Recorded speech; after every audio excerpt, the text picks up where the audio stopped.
ఈ వీడియోలో అయితే మనము వెల్లుల్లిపాయ జీలకర్ర బంగాళదుంపల కారం ఎలా వండుకోవాలో చూద్దామండి. చాలా అంటే చాలా టేస్టీగా ఉంటుంది, ఖచ్చితంగా ట్రై చేయండి. ముందుగా అయితే బంగాళదుంపల్ని ముక్కలుగా కోసుకుని ఒక పాత్రలో తగినంత నీరు తీసుకుని ఈ దుంపలను వేసి తగినంత ఉప్పు వేసి అయితే ఉడకబెట్టుకోవాలండి. ఈ రెసిపీకి వచ్చేసరికి ఓన్లీ 2 ఐటమ్స్ ఇంపార్టెంట్ అండి. అవి వచ్చేసరికి వెల్లుల్లిపాయ జీలకర్ర రోట్లో నూరుకుంటేనే టేస్ట్ అద్భుతంగా ఉంటుందండి.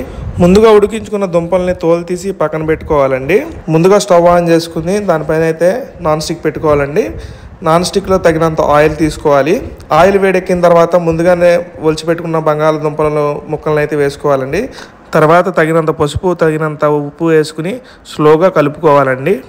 ఇప్పుడు చూసారు కదా, మనము పసుపు ఉప్పు వేసిన తర్వాత అయితే ఒకసారి కదిపి అప్పుడప్పుడే కదుపుకోవాలి, ఎక్కువగా కదపకూడదండి. ఎందుకంటే ఎక్కువగా కదపడం వల్ల ముక్క చిదురైపోద్ది. బ్రౌన్ కలర్లో వచ్చేదాకా దీన్ని అయితే వేపుకోవాలి. చూస్తున్నారు కదండి, దుంపలు అయితే బాగా వేగాయి. సో ఇప్పుడైతే వెల్లుల్లిపాయ జీలకర్ర పేస్ట్ చేసేసుకోవాలండి. ముందే నూరు పెట్టుకుంటారు కదా, ఆ పేస్ట్.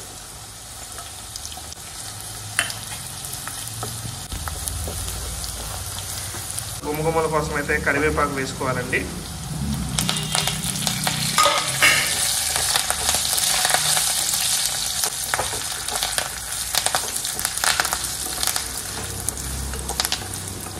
సో వెల్లుల్లిపాయ జీలకర్ర ద్వారగా వేగిన తర్వాత కారం అయితే వేసేసుకోవాలండి. తగినంత కారం వేసుకోండి.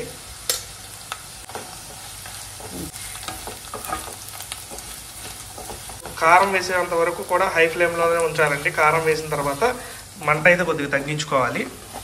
ఇలా కలుపుకున్న తర్వాత చూసుకోండి, గుమగుమలాడే దుంపల కారం, అదే వెల్లుల్లిపాయ జీలకర్ర వెల్లుల్లిపాయ జీలకర్ర బంగాళదుంపల కారం అయితే రెడీ అయిపోయిందండి.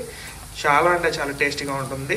ట్రెడిషనల్ వేలో ఇలాగే చేస్తారండి, ఒకసారి చేసుకోండి. చికెన్ 65 కూడా పనికిరాదు, ఈ ఆలు 65 ముందు. వీడియో నచ్చితే లైక్, షేర్ అండ్ సబ్స్క్రైబ్ చేసి సపోర్ట్ చేయండి.